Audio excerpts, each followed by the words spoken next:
Well, good morning, everyone. We've got a few more people coming in as we go, but we'll get going in the interests of time. My name's Chris Hatherley. I'm the CEO of the Academy of the Social Sciences in Australia. Thank you all very much for joining us. And to begin and welcome our participants and acknowledge the various countries on which we're joining, I'm going to hand over to Professor Neil Ashkenazi.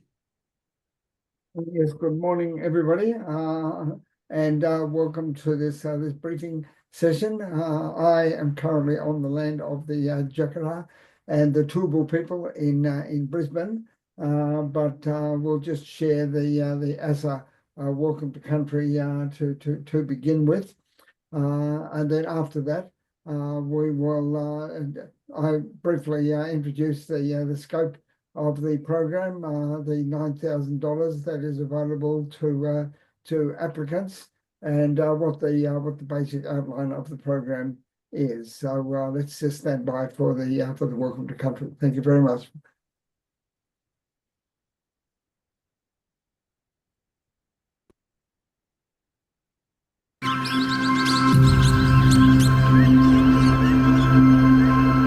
Wherever you are across Australia,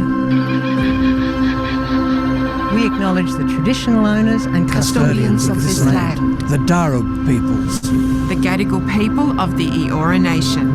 The Gundungurra people of the Southern Highlands. The Ngunnawal people of the Canberra region. This country we are standing. And all the peoples of this vast continent. Their ongoing connection through custodianship of its land and waters. Physical and spiritual. Through culture, language and ceremony. Where sovereignty was never ceded. We pay our respects to elders past, present and still to come.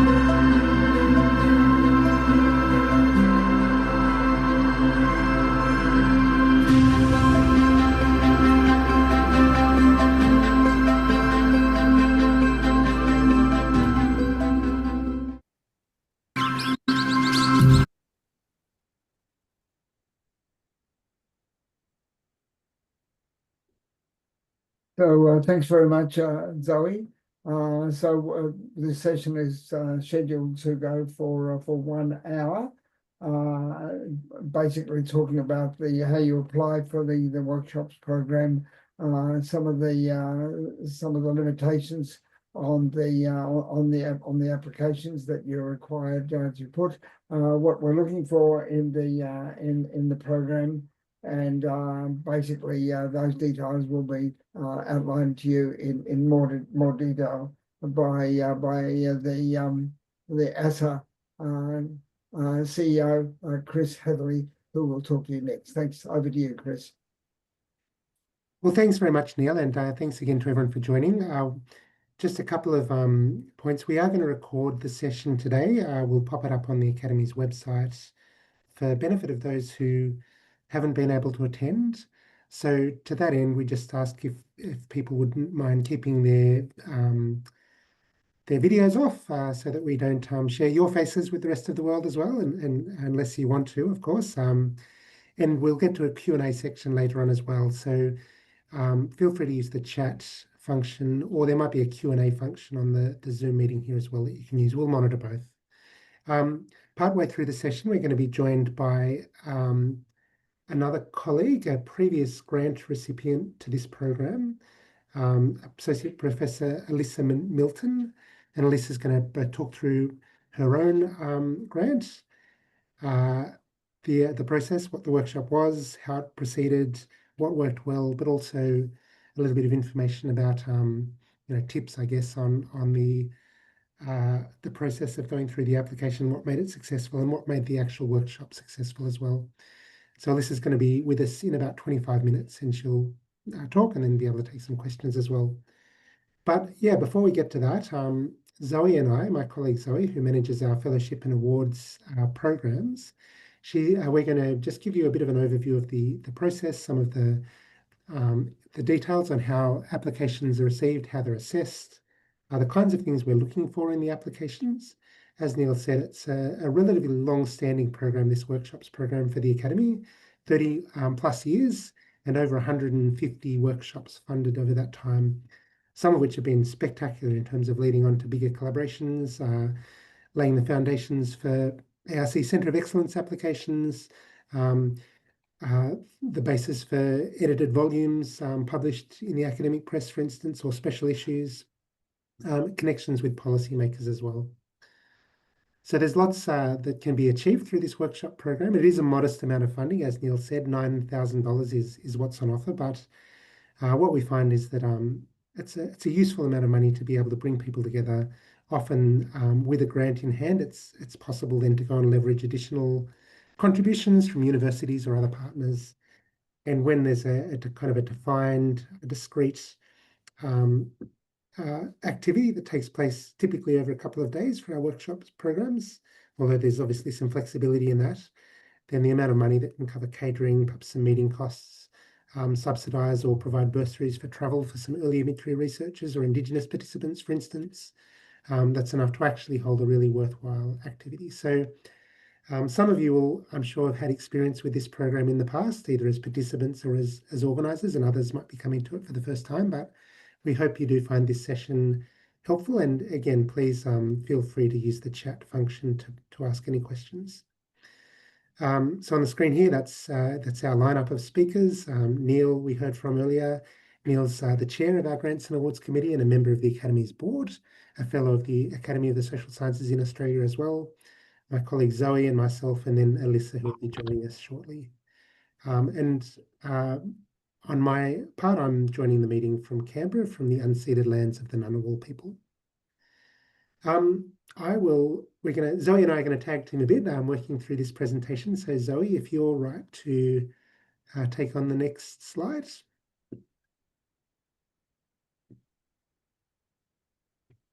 Well, thank you, Chris. I'm having a fun time with my display. I've got the PowerPoint, but I can't get back to my notes. So that will be fun, but let me see how I go. So first of all, just introducing us as the Academy of Social Sciences. You may or may not have been aware that we are one of the 5 learned academies. So the others are here on the screen. And we all are also, we work under the branch of VCOLA, and yeah, so obviously there's different disciplines amongst the other academies, and we focus on the social sciences, which covers a lot of disciplines.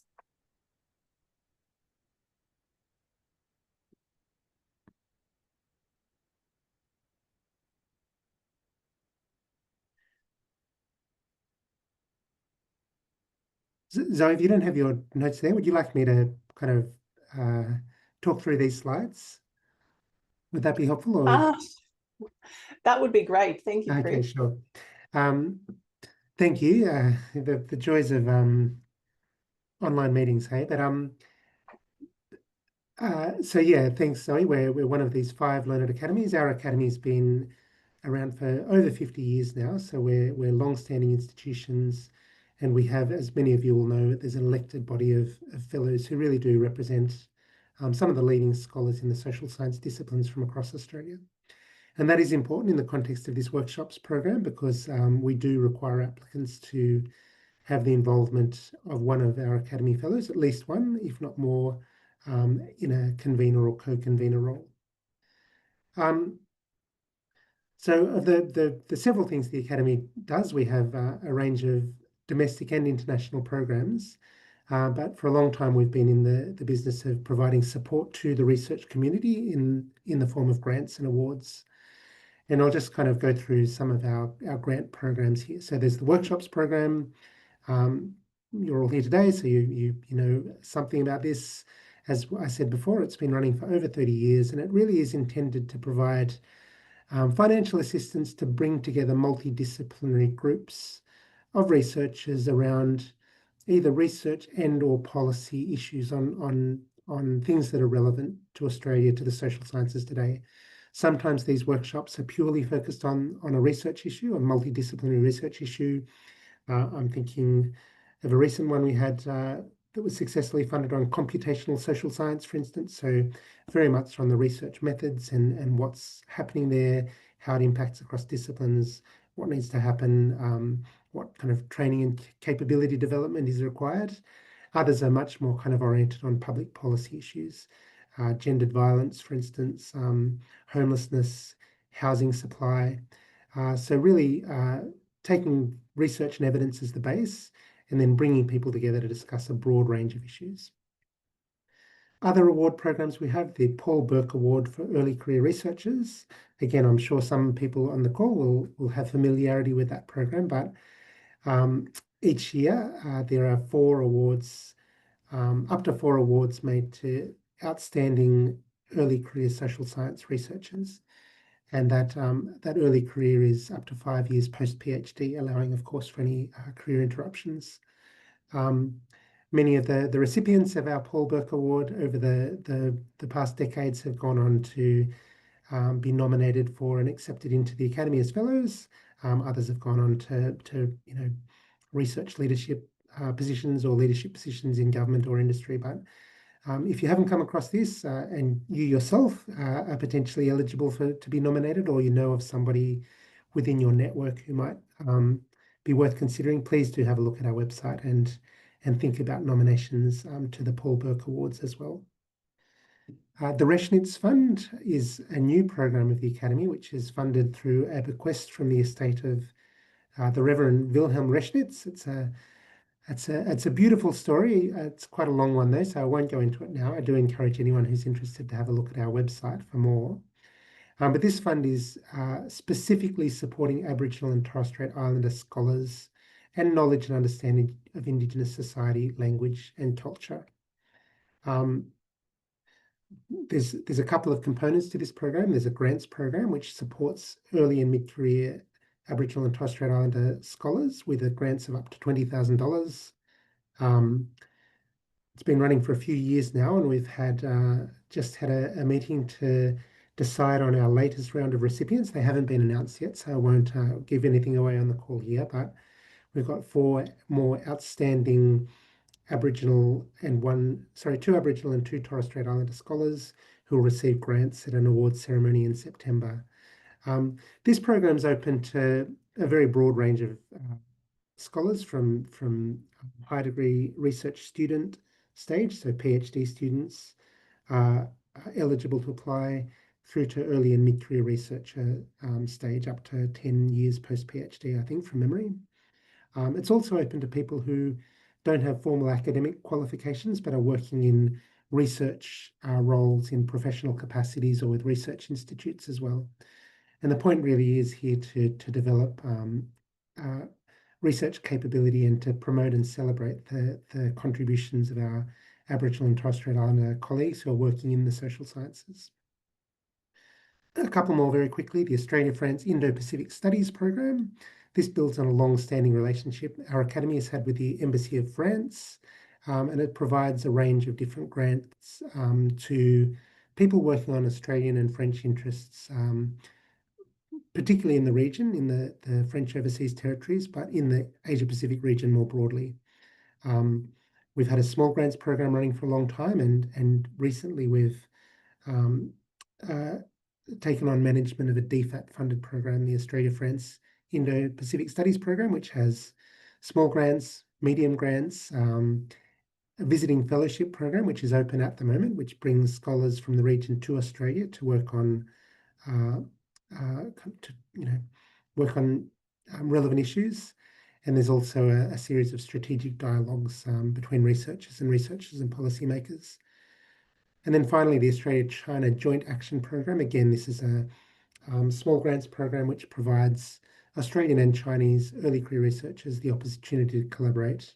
And there's a lot of, an emphasis here is on travel grants.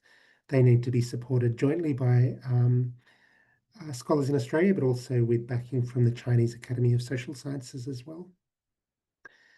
And then final one, I didn't pop it on here because it's brand new, but again, it might be relevant to people. We've launched something called the Spark Grant Program, which is providing very small grants to social science organisations, whether at universities, professional associations, disciplinary societies, etc., to run events during Social Sciences Week 2025. So those are open now. We might pop some information in the chat, but the interesting part about this is that we're accepting applications. It's a very short, quick application form. It'll take about 15 minutes. And then once we've screened all of those applications for eligibility and alignment with the goals of Social Science Week, which takes place in the second week of September, we're going to use a conditional random selection process to actually choose the recipients there. So rather than trying to rank every applicant on merit, we're going to put all of the applications which are considered to be eligible into a hat and basically pull names until we've got a good mix of activities across Australia. So we're basically, the conditionality there is making sure we have activities supported in each state and territory of Australia where that's possible with the applications that come in. It's a new model of grant making, and it early evidence suggests that it really does help to remove some of the bias that's inherent in grant assessment processes when a group of people are trying to judge the relative merits of applications, which in many cases are very, very close together. Okay, thanks for that. And we can pop on to the next slide. Zoe, how are you going? Have you got notes up again, or would you like me to continue? There's no finding my notes, I'm afraid. No finding your notes, okay. All right, so the workshops program. Basically, we'll just go through in the next few minutes the purpose. We've covered that a little bit already. The eligibility criteria, the selection criteria, so what we're actually looking for and what our grant assessment committee is looking for, and then the process of application. Most of this is, well, actually all of this is also covered in the application guidelines that are on our website. So if you haven't done so already, we encourage you to go onto the Academy's website, download the guidelines and have a look through as well. So I'll just give them a bit of a brief overview here, and we can take questions as well if there's anything that's unclear. So next slide. So the purpose, oops, again, I kind of gave some examples, but really these aren't externally focused workshops. We're not trying to necessarily engage the public in a big way, but to bring together small groups of expert and highly motivated scholars to consider and foster the development of research in a particular area of great importance to society. And that's a quote from one of the Academy's former presidents, Professor Peter Carmel, which I guess as well gives you an indication of how long this program has been running, and you know, the fact that it's still going is an indication that it's been valued by both recipients and others involved. I guess one of the things that's changed over that time is that we are very open and actually encourage people to bring groups that go beyond scholars, where there's an interest in diving into a public policy issue, for instance. It's both useful, but also will help in the assessment if there are policy makers or people from outside of academia in the workshop itself, people who've got some influence in decision making or have external insights into the policy issue that's being discussed. And really what we want to do is to help fill gaps where there's a need for that kind of deep dialogue between experts, research or policy, and where that kind of dialogue over the course of a couple of days is actually going to help to advance an agenda. So they're suitable, in other words, for research or policy problems where there is an emerging issue, where the expertise is emerging or existent, but not necessarily well connected, where there are insights that can be brought to bear from separate areas, whether that's separate disciplines, different sectors, different institutions, and where I guess there's a sense that pieces of the puzzle haven't properly come together yet and the directions aren't entirely clear. So where all of those things exist and there's benefit in bringing people together for a couple of days for focused discussion, that's really what we're looking for in a workshop. Meeting of the minds, if you like, closed doors, really looking for deep exchange of ideas and information, and not in all cases, but ideally the formulation over the course of a couple of days of a path forward. Zoe? So eligibility. Now these again are outlined in our application guidelines, which we encourage, of course, everyone to look at, but obviously we need things that are rooted in the social sciences. So that's why you're all here. That's why we're running this program. Anything with a social element and drawing upon the expertise of social sciences in different disciplines, bringing them together in a multidisciplinary way. As I mentioned before, we do need at least one Academy Fellow to act as a convener of the workshops. So for those of you who haven't found the right people already, we've got a directory of fellows on our website. The link is there, and you can search that directory by name, by state, by discipline, by area of expertise. And hopefully that will show you some of the people who you already know, people who are already in your networks, and indicate which of those people are fellows who might be approached to come together on a workshops application. If you're struggling with that, and if you can't find the right people or you can't make contact, feel free to get in touch with our staff, Zoe or I or our other colleagues via the workshops email address, which will pop back up on screen at the end of the session. Very importantly, we require all workshops to include at least 2 early and mid-career researchers in the program. So we don't want these to be purely meetings of senior scholars, leaders in the research space. We want to have active involvement of at least 2, but preferably more early and mid-career researchers. Hosted in Australia, so that's in person or online, but again, this is an Australian focused program, so we want activities to be primarily focused on Australian participants, and if they are in person, to be hosted somewhere in Australia, and to make sure that the requested funding doesn't exceed that $9,000 cap. Again, we acknowledge that that's not a lot of money in the present context. It can disappear pretty quickly in terms of catering or flights, etc. But where there's opportunity to use that as a way to leverage additional contributions, whether in kind or financial from other institutions, that's very beneficial as well.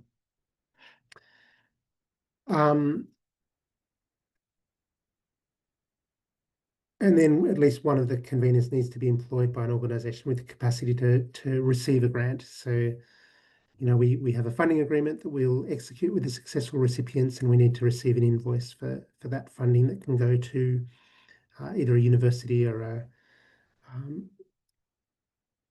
sometimes a medical research institute, for instance, or some kind of research organisation which can receive the funding. Coming back to the point about early mid-career researchers, the baseline eligibility here is that there are some early and mid-career researchers involved as participants, but often what we find is that that we have EMCRs, people relatively early on in their careers, convening these programs as well, these applications along with an Academy Fellow, organising an opportunity to see this as a professional development exercise as well, where people can get some experience applying for a small grant, designing a program, bringing people together, and delivering a successful program with an output that leads on to other things, and doing that with the support of an Academy Fellow within the context of their institution can also be very, very useful. Selection criteria. So we have 5 criteria that our assessment committee look at, and these are all weighted equally. So it's important that you give each one of these equal consideration in the context of an application, because we rank them against each of these, 20% weighting for each, and those rankings are ultimately what determine the position of each individual application in our list, and the decisions that are then made by the Grant Assessment Committee on which ones receive funding. These are relatively self-explanatory, the need and the relevance. And again, there's no particular agenda for the Academy here. Go back to that slide on the purpose, basically the idea of bringing together multidisciplinary groups of experts to talk about contemporary research and or policy issues on nationally important areas. The design of the program. So again, we've got Many of the workshops we've funded over time have followed a consistent format, bringing people together, groups of 20 to 30 experts for a couple of days, often with a dinner in the middle. There's a little bit of travel support, perhaps closed door sessions, and an intent to kind of design some kind of output, whether that's an agenda for next steps, whether that's a communique that can be released more broadly, whether it's a discussion paper that can lead on to other things, or whether it's the basis for a subsequent application to a much larger funding program. These are all kinds of things we're looking for here. So the assessment committee will really be looking at the design and making a decision about whether they see it as being a feasible thing. So I guess the message there is try not to bite off too much. Don't be too ambitious with the program design. It's a small amount of money that we're providing, and obviously there might be additional contributions coming from elsewhere, which is valued, and that will count as well. But making sure that the design of the program is kind of right size for what's intended and what can actually be achieved with the time and resources available. Similarly, in terms of participants, most of the successful workshops over the years have had between 20 and 30 people involved, sometimes a bit more, rarely fewer than 20. And we're looking there for a kind of a mix of attendees, which is conducive to deep dialogue. So diverse perspectives, different disciplines, of course, relevant expertise, and where it's relevant, people from outside of the research sector as well. So whether they're policymakers, whether they're individuals from peak bodies, advocacy organisations, from the private sector, from state governments, whatever's appropriate for the topic being discussed, we're looking for that kind of mix of people. And while we understand the challenges of getting people to commit to something when it's only in the application phase and there's no guarantee that the activity will go, we do look as well at how many of the people on the list of participants have confirmed that they would be able to attend if it proceeds. So having some members who are TBD is absolutely fine, but as much as possible, we're encouraging people to get at least in principle commitments from the participants that they will be able to attend. That just gives the Grant Assessment Committee a bit more confidence that if an activity is chosen for funding, then the kinds of people who are identified in the application process will actually be there and delivering the activity and participating in the activity.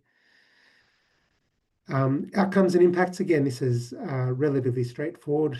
We're looking for a plan to disseminate and amplify the outputs, and that can be in the academic sphere, it can be in the policy sphere, it could be a conversation article, a communique that will be circulated through the sector, through the peak bodies, through the relevant disciplinary or professional societies, but really an understanding of what the desired impacts are and how they will be communicated and progressed. So being as specific as possible there is probably the key message. And we're open to many, many different kinds of things. So reports, media articles, policy paper or a submission, formation of a research group or a new network, that's happened before, special issues or an edited book, all of these kinds of things are entirely valid as outputs. And then finally, the budget. So most of the applications that we fund spend the academy contribution, the $9,000 on travel and accommodation or catering.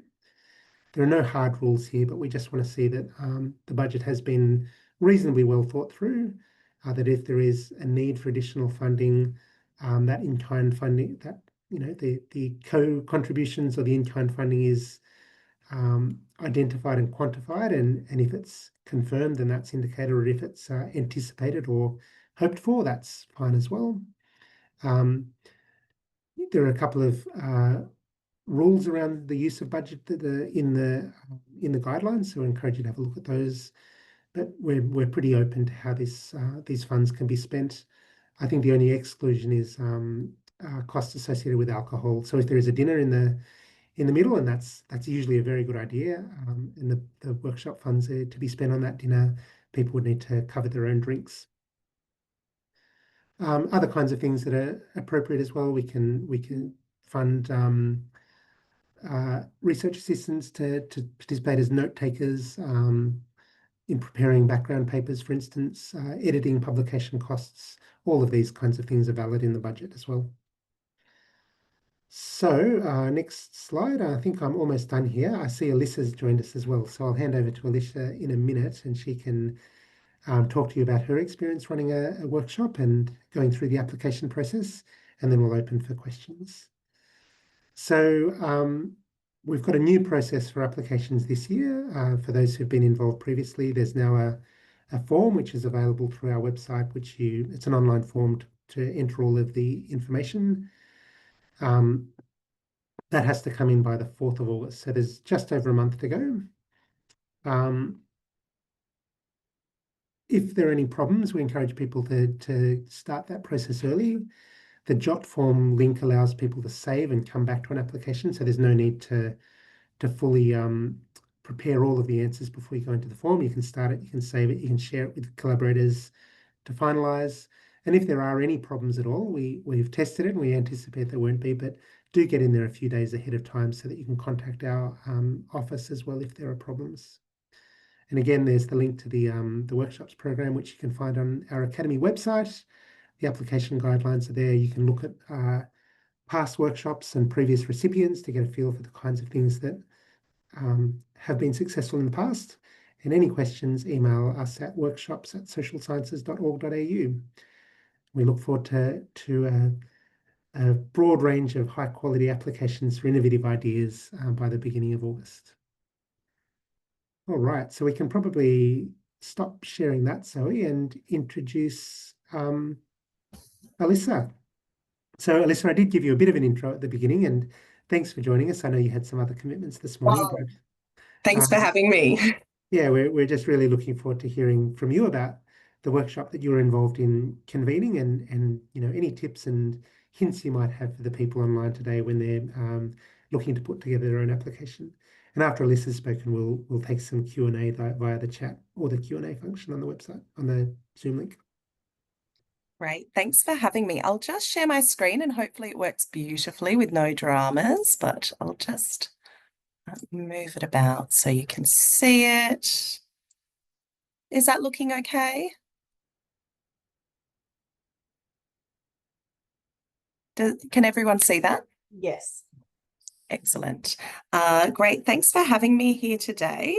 I am Associate Professor Alyssa Milton. I'm actually an ECR. So Chris was talking about the importance of an ECR. I've had a non-linear journey into academia. So I am also in that space. So that's something that it was really nice that Chris said that the ECRs are important. But today I'm talking about a project that we did, a workshop that we ran, that was really about making the most of Australia's largest national survey of young people. And that's the Mission Australia Youth Survey. So I'll talk a little bit about why we were doing that. And before I launch in though, I know it's been done, but I do want to acknowledge and pay my respects to the traditional custodians on the land. This is an amazing piece of art by Brooke Andrew, who's a Wurundjeri woman, and it's something that I just feel like it represents the youth voice a little bit with its neon and beautiful. So I just wanted to do that as well before I begin. Today, I'm going to talk to you a little bit about who we are, give you a little bit of context, why we did this workshop, how we did it, a little bit about the impact thus far, and some of the recaps of the key steps, the key little nuggets of gold that I think might be useful for you to think through when you're putting in your application. So first of all, who we are. Obviously, I've introduced myself, but I'm from the University of Sydney, and that is part of the ARC Centre of Excellence for Children and Families across the Life course as well. And I serve as the Director of Knowledge Transfer for the centre, and it's something that we have 4 universities, so the University of Queensland, University of Western Australia, University of Sydney and the University of Melbourne that have come together to think about disadvantage across the Life course and how we can support that. And we have some wonderful key partners, including Mission Australia, and they were one of our key partners for this project. So in terms of the conveners that got together, we had Mission Australia, like I mentioned, also Origin, University of Melbourne, and the Life Course Centre. And the convener that was a fellow was Professor Janine Baxter, who supported the project. So obviously you need that champion from the fellows, and it's something that I did have a connection with Janine already through that, but I'm sure reaching out to some of the fellows, there is a list that you can go to have a look, and that's how I discovered Janine was on there. So I guess we had a broader team as well of additional postdocs and researchers. This is a photo of our team that ran it on the day, and we pulled together a bunch of stakeholders from the organisations that I just spoke of, so academia and Mission Australia, but also because we're looking at the youth survey, that was with schools and young people themselves. So that was something that we brought together, and non-government organisations as well that are involved in supporting young people. So there were 25 of us on the day. And I know that we've spoken about the importance of that mix these days is really important for guiding and shaping what we do in academia. But something that we found that was really important was the voices of lived experience as well. So I just want to recognise and recognise that in the sense that young people themselves were there on the day, sort of taking part as well, and that was important to us. So why did we actually do this? Well, the Mission Australia Youth Survey is the largest youth survey across Australia. It's been running since 2002, and it basically asks young people themselves their values, their aspirations, their concerns across Australia each year.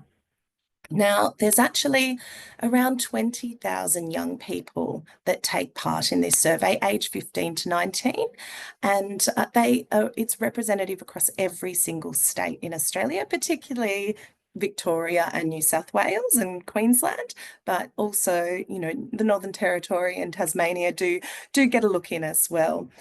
The survey itself is a really detailed process over the year. There's a lot of planning, there's a lot of risk of harm, sort of identification and support of how to manage it, because they are asking about mental health and well-being and questions around like that. There's big analysis report and academic write-up and publication that happens in the year. But something that when I was talking to the Director of Insights across at Mission Australia, they also have this very rigorous wellbeing notification process, because there's a huge amount of wellbeing notifications that happen within the survey. So as you can see, over 4,000, and there's also risk of harm notifications that need to be referred, whether it be to police or child protection or circumstances that the school needs to get involved. And this is a process that can re-identify the students, even though it's an anonymous survey that happens. And it's a very rigorous process. But really, there wasn't much else happening done in that space. There was a big black hole of knowledge of what was happening, except for the schools being notified. And we saw this as a huge opportunity, as almost an early intervention piece of work that really could be done if we get the schools and the academics and the services all involved, and the young people themselves to start talking about this together. So our goals were really to bring together this sector and mix of backgrounds to really understand the wellbeing processes that are involved and understand how we can provide a bridge to support young people and schools in a better way, so the young people themselves get the right support at the right time. So we thought about doing that, and then this opportunity came up, and we thought it would be a wonderful way of us actually getting together and having a workshop to really understand and map out next steps for this. So as you can see, I've just stolen one of the slides from Chris, but there's a wonderful selection criteria that I really think you need to consider. However, we filled out the wonderful application. It was very straightforward, and we really did a few key things that we thought were important. One, we obviously got the conveners together, but we also got a mix of in-kind and cash contributions from the Life Course Centre as well, because it's wonderful to have $9,000, but to make it stretch further, it's something that to have a little bit of in-kind and cash support is also useful.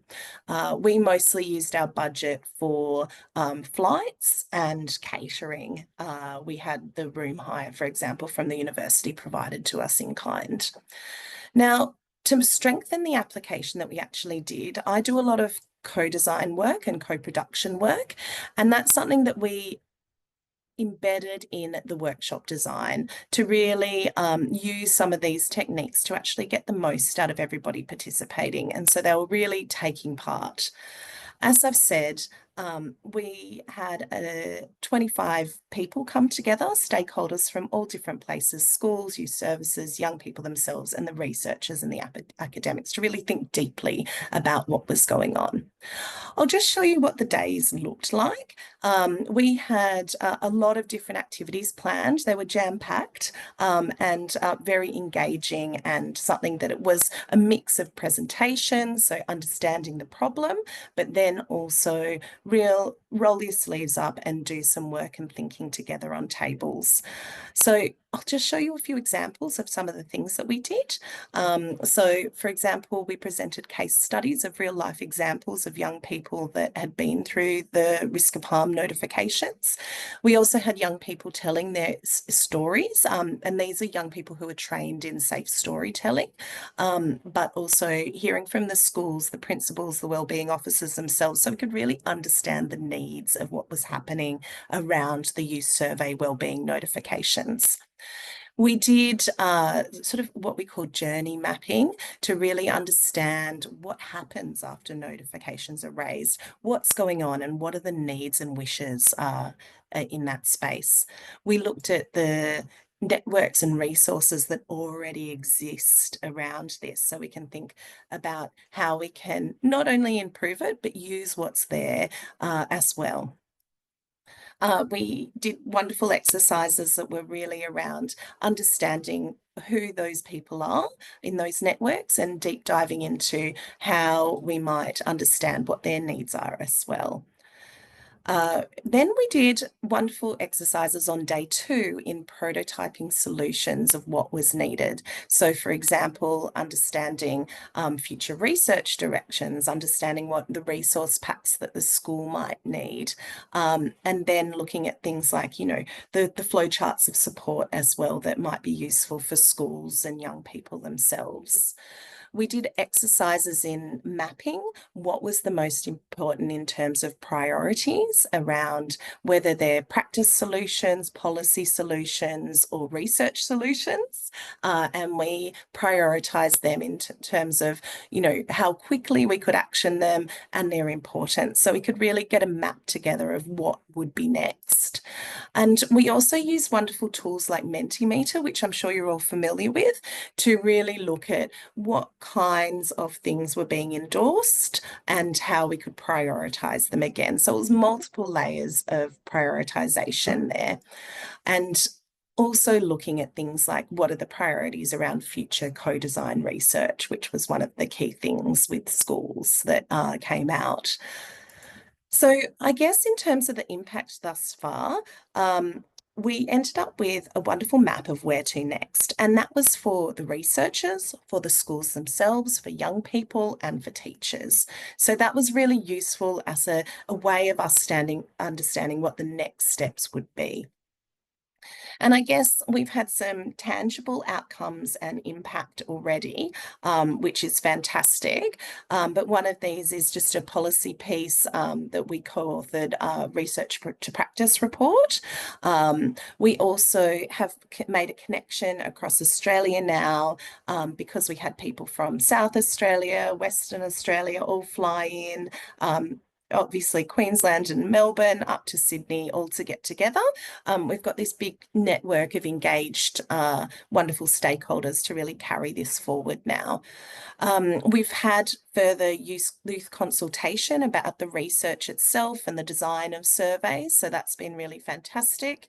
And then also Mission Australia has been able to action in practice some of the recommendations that came out of the workshops. And now we have a wonderful research agenda map as well that we'll carry forward and hope for success in future funding, but we can really lead the charge on that, knowing that it's grounded in the real needs of community. We did also measure how people found the workshop as well, and I think that that's something that's really useful. It was rated really highly, which is wonderful, but we could try and get feedback. And one of the key things that really came out of it was really having the diverse voices and hands-on activities was really, really great. A great part of what the participants found, and also establishing those networks.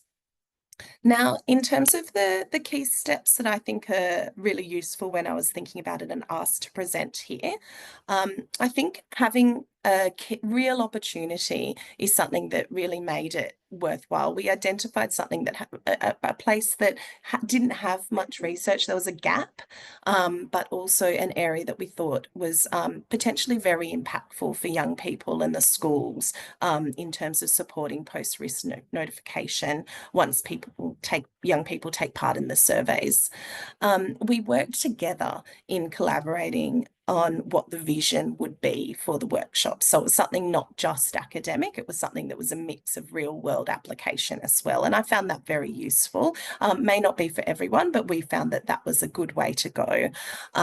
So that we met very frequently to really make sure that it was shared ownership and it was relevant, and there was pathways to action, not just conversation. I guess in terms of curating the program, we did get a lot of different stakeholders in the room. Things like in-kind support was very useful to get, and we wanted to again design it so there was moving from that getting that insight into impact. And I guess in terms of how we actually wrote it for the pitch, I do like the problem solution outcome structure, which is something that you might be wanting to consider. And we tried to make sure that there were real tangible outputs like policy, practice change, further co-design work that we could really action afterwards as well. And we also found that built-in things like measurement is always worthwhile doing, rather than just holding conversations, actually measuring it as you go as well, and keeping on engaging with those stakeholders along the way. So I guess that's it from me. There's probably a lot more to say, and it's been a really wonderful process. We're very grateful for the support from the Academy, and we hope that this goes into a broader research agenda in the future. We have the map now, and it's just the next steps that we get to take, and there's been some wonderful actions in the real world from this already. Thank you so much. Well, thanks very much, Elisa. That was a wonderful overview of a really important activity, and hopefully it gave some good insights into those on the line about the kinds of things that the workshops program is intended to support, and the ways in which, you know, an application can be designed to give it a good chance of success in a competitive field. We do have another 10 minutes or so on the call, so perhaps we'll open it to questions from there. So again, given there's quite a few people, we might do that via the chat function or the Q&A function. Feel free to use either, and we'll have a look. And you can direct those, or we can take questions over the screen to Jacqueline. I can see you've got your hand up there. Jackie, are you looking to ask a question? Yes, sorry about that. I was having trouble with the on-off on my old computer. That's okay. Thank you. So I just, first of all, thank you. That was overall a great presentation from the Academy, and Elisa, what an extraordinary amount of value for, as you said, Chris, a fairly small amount of money. So I was just wondering, is it possible, I have was thinking about something that is actually a bit cognate with what Alyssa did, and as we're at the same institution, yes, Sydney. Yes, I'm at the University of Sydney. Yeah, I was. Yeah, so I was thinking, is it possible to, thinking about another workshop like that that a colleague might have done, to even springboard off a previous workshop? I mean, in some ways, it does take that workshop to another level of, I guess, output. I don't know, but anyway, I was just thinking I've got something in mind that could be similar. Would that make Yeah, sense? no, Can we absolutely. reference Anything the previous? for sure. I'd love to connect with you, Jacqueline, and hear about the exciting plans. Yes, I think springboarding is always a wonderful way to go. So we're very happy to do it. It's great that Chris has agreed that that's a good option. I just didn't want it to look like double dipping or something, particularly if we're from, but it would be something different, but something that builds from, I guess, in a sense, your workshops are sort of existing model and method and in a cognate area, so that wouldn't be seen as double dipping from an institution. I mean, it was taking the next step and advancing the Okay. agenda. That's really the intent there. So Okay, great. thank you. We don't have any other questions, I don't think, on the chat at this stage. Neil, you're chairing the grants and awards committee. I wonder if you'd like to provide any insight on your perspectives on the kinds of things you're looking for there and the colleagues on the committee. There is quite a lot of variety, provided the applicants complete the form for all the sections. The members of the committee can then provide a score for each of the categories. Of course, with so many applications and so many excellent applications, it's often a difficult call to decide the 8 or so that we're going to fund in the end. So it's really up to the applicants to make a convincing case. But in particular, the applicants need to watch out for making sort of a fatal error in their applications, like for instance, not indicating how they're going to expend the money and justifying how the money is going to be spent. So any area that can be obviously be a knockout is going to, guess what, a knockout. So just take some care to make sure that you address all of the criteria to the extent that you can.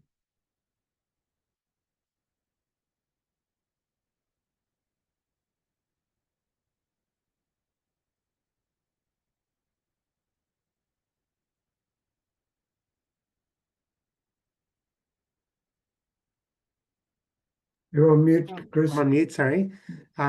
Somebody just asked separately whether we'll make the slides available after this workshop, and we will. So we'll have a recording as well as the slides up on the Academy website for those who had to leave partway or would like to share it with colleagues.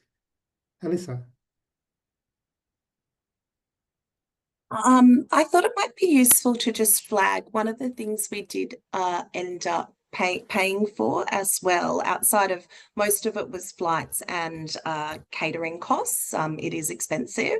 Obviously, at your institutions, they can give you often free space where you can host the workshops, which is fantastic.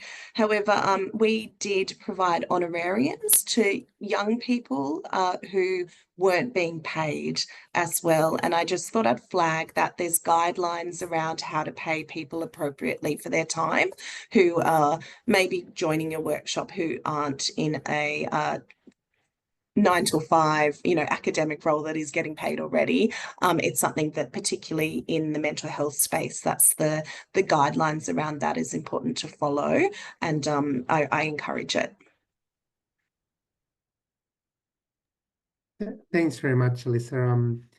That's a really good point, and that applies as well to Indigenous knowledge holders. It's a separate kind of thing, but certainly if we have in the past, and if anyone is considering involving Indigenous knowledge holders, whether academics or otherwise, we'd encourage consideration of some kind of honorarium payment. I think any payments that can be justified, you essentially need to list them in your budget. The budget does not necessarily need to be restricted to the $9,000, particularly if you believe that you will be able to leverage additional funding. But there needs to be a credible case presented as to how the $9,000 from ASSA will contribute to the overall success of the workshop you're proposing.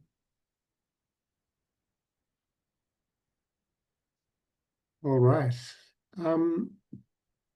Well, we're just a few minutes ahead of 11, but if there are no more questions, no doubt everyone's got something else they need to get to, so we will perhaps close. There is just to note that there is a link where you can ask additional questions going forward. I'm sure that many of you will come across something that you're not quite certain of. Please feel free to use that link. Zoe's pretty well on the ball, and she's the one who's administering the program. I chair the committee that will be ultimately making the final decisions. But please feel free to ask Zoe about any administrative aspects.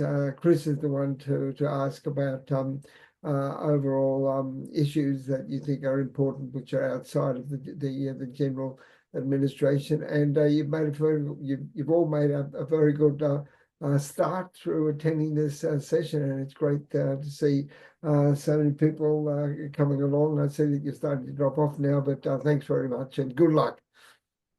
Thanks, everyone. Thanks, Neil. Thanks, Alyssa, particularly, and Zoe. And we'll be in touch. Thanks all. Bye.